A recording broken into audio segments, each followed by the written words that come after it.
Rakata Yahweh, Rakata Yahushai, Rakata Yahweh, Rakata Yahushai, Rakata Yahweh, Rakata Yahushai, Kol Halayim, Adonai Yahweh, Bashim Shah, Malak Yahushai, Bashim Kakadav. Go honor to the apostles of Hills Green Millstone, peace and salutation to the hopeful elect. Havaya Shah Malak Davadah, House King David, and to the fusion of faces that look like the seed of nations, planet entity, goes back to Abraham, Isaac, and Jacob, the real Holy Church Sea Line. Shalom. And this lesson's gonna start off with, the famine is soon coming, and and the only way to prepare for the famine is, is this word, and it says right here in 2nd Ezra 16 and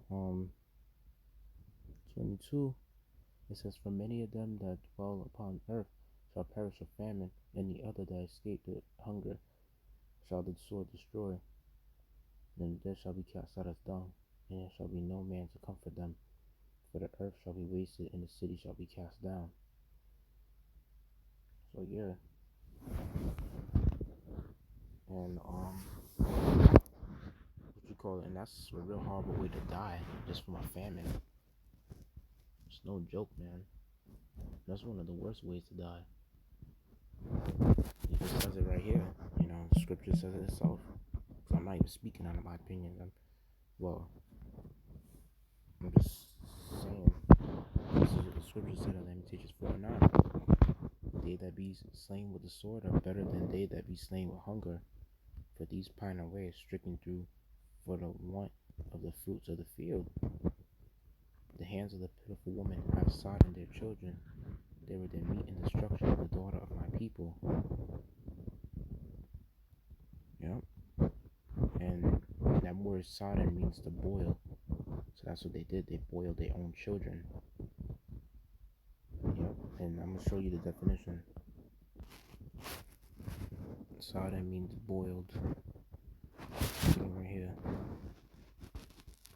And this is even a story about, speaking of, boiling children and, cannibalism. It says right here in 2 Kings 6th chapter, verse 25, "And there was a great famine in Samaria, and behold, they besieged it, until an ass's head was sold for 80 pieces of silver, and the fourth part of a cab of dove's dung for 5 pieces of silver." So yeah, people were eating abominable foods. Donkeys, they were eating, a donkey's head for 4 pieces of silver, and a bird shit for 5 pieces of silver. It was sickening. And I don't know who would think to eat bird shit, but hey, that's what happens when the famine hits. You would think of eating anything. And like I said in that other video, how our food is defiled. Basically, we're already eating abominable foods, traces of abominable foods when we try not to eat it, because, food is kind of like contaminated, but, it's just going to get worse when the famine actually hits. And it says, let me continue, verse 26, "And as the king of Israel was passing by upon the wall, there cried a woman unto him, saying, Help, my lord, O king. And he said, If the Lord do not help thee, whence shall I help thee? Out of the barn floor, or out of the winepress? And the king said unto her, What aileth thee? And she answered, This woman said unto me, Give thy son, that we may eat him today, and we will eat my son tomorrow. So we boiled my son, and did eat him. And I said unto her on the next day, Give thy son, that we may eat him. And she had hid her son. And it came to pass, when the king heard the words of the woman, that he rent his clothes, and he passed by upon the wall. And the people looked, and behold, he had sackcloth within upon his flesh." So yeah, you're gonna have a lot of these 2/3, in the famine, and these heathens. The famine's gonna be so bad, the story's gonna come back. People are gonna be eating their children. That's how bad it's gonna be. You're gonna be eating your own children. Eating family members gonna be eating each other. People are just gonna be killing each other over food, over the last piece of bread, and it's gonna be probably even molded too. And people still kill each other over it. You're gonna have families killing each other. It's gonna be like whoever could kill each other first to eat each other or whatever survives. That's how it's gonna be. Family's gonna have to choose who's gonna be who's the worst child that they're gonna eat first or something like that, or who's the best child for them to eat first. Who's the child they want to eat first or last. It's gonna be just like that. Scripture says it all for itself. It says it right here in the Bible. And these stories they make their comebacks, man. You know, I said the only way you could ever prepare yourself is spiritually. And that's only for Abraham, Isaac, and that's only for the seed line of Jacob. You know, this Bible was made for us. This book was for us to prepare spiritually. That's why the book of Romans is said for the things that were written aforetime were written for our learning. If I'm correct, in Romans 15:4. But yeah, that's basically how it is. Only 2/3 they're gonna be the ones to die, and the 1/3 is gonna be the only ones to survive through these things, through these.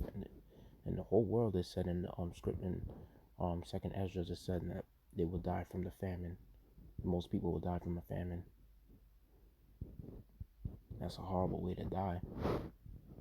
You gotta feel your whole body eating itself out, and plus you're gonna try to eat anything just to stay alive. You're gonna be trying to probably you know how the soap dispensers, you probably might be so thirsty you might drink from the soap dispenser or whatever. You might drink from soap, like how soap smells better than it tastes. Yeah, people might really drink that. Yeah, just to satisfy their thirst. People might be eating bars of soap, boxes, containers, unedible items, and your body needs nutrients. Nobody gonna be thinking about no more fashion. Women are not gonna be thinking about makeup. They're not gonna be thinking about the weave or the wigs when there's a extreme scarcity of bread and water. So, because you do need products to keep that wig and weave, looking good. So all that's gonna be done away with. Yep. And then it says right here in Jeremiah 16:4, they shall die of grievous deaths, they shall not be lamented, neither shall they be buried, but they shall be as dung upon the face of the earth. They shall be consumed by the sword and by famine, and their carcasses shall be meat for the fowls of heaven and for the beasts of the earth. Yep.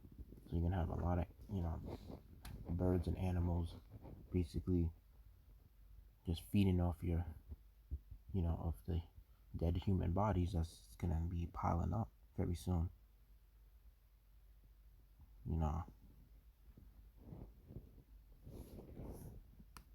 It says right here in Ecclesiasticus 11:25,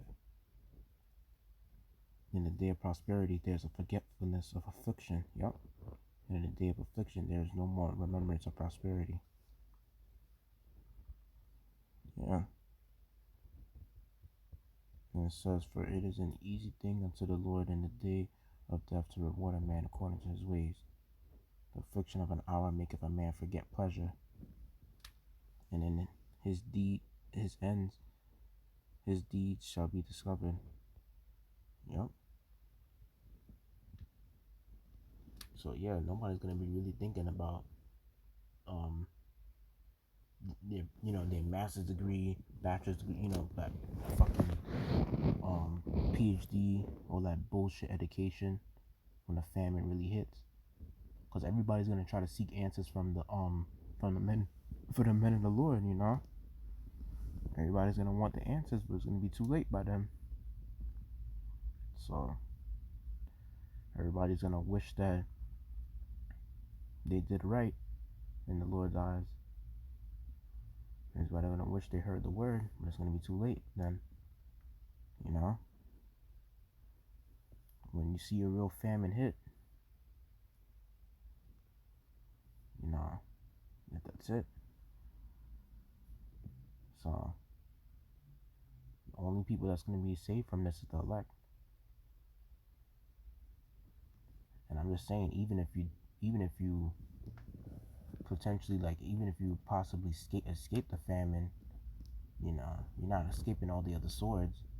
And the thermonuclear fire is the last sword that's going to take place on this earth. So, like I said, there's a lot of swords out there the Most High got prepared for judgment. And Esau's he's the physical sword on the left-hand side. That's just setting the stages for the New World Order. And you see, and there's an agenda behind everything Esau's doing.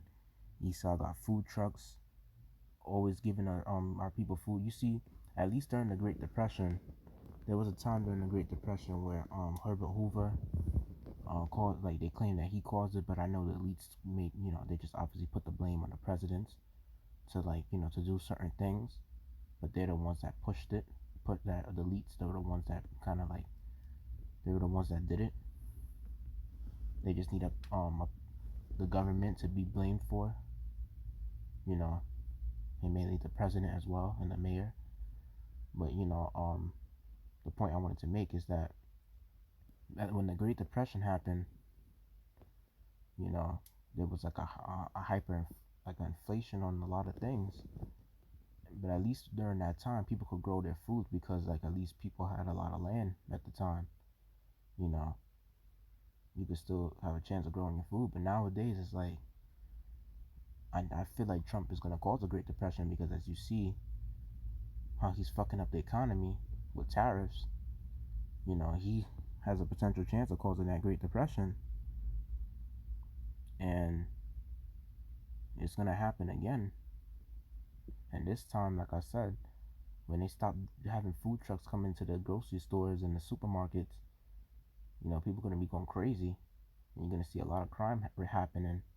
People are going to be killing each other over food and water. People are going to go crazy. You know.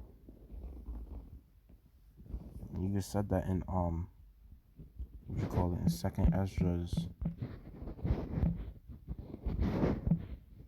It was 15 and...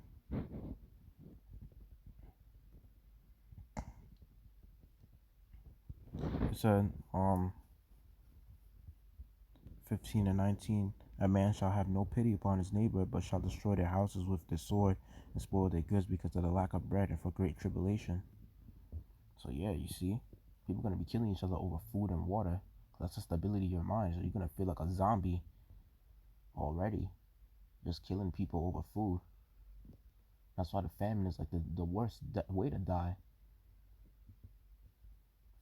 You know, that's the worst way to die. At least when you die from the sword, you will stay like maybe a few hours alive, probably bleeding out, and then die. But when you die from a sword, when you die from the famine, that's the worst.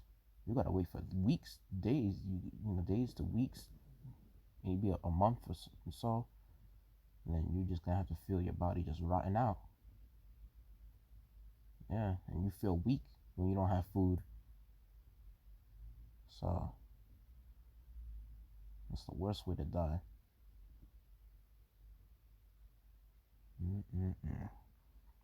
Nobody's gonna who's gonna think about prosperity back then.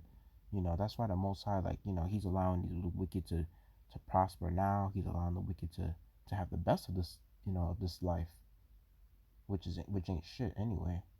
You know, this life, you know, the wicked are prospering, the wicked are doing the best that they can or whatever. All that don't mean shit when there's no food, when there's no more food, no more water. What are you gonna do now? You're gonna kill people over food. You're gonna try to drink their blood. You're gonna try to be a vampire, try to, drink their blood and stuff like that. Use their blood as a way to get water. And that shit is like, ain't gonna satisfy you. You're gonna try to eat unedible things. You're gonna try to eat anything from the garbage, eating people. And that shit is gonna be terrifying. It's gonna be horrible. You're gonna have the whole mind state of a zombie. So, yeah. Hope I made that lesson edifying, man. Let's give all praise, glory, honor to Adonai, Yahweh, Bashim, Shalom, Malak, Yahweh, Shai, Bashim, Krakadash. Double honor to the apostle of the elders of Great Millstone. Peace, salutations, hope for that. Shalom.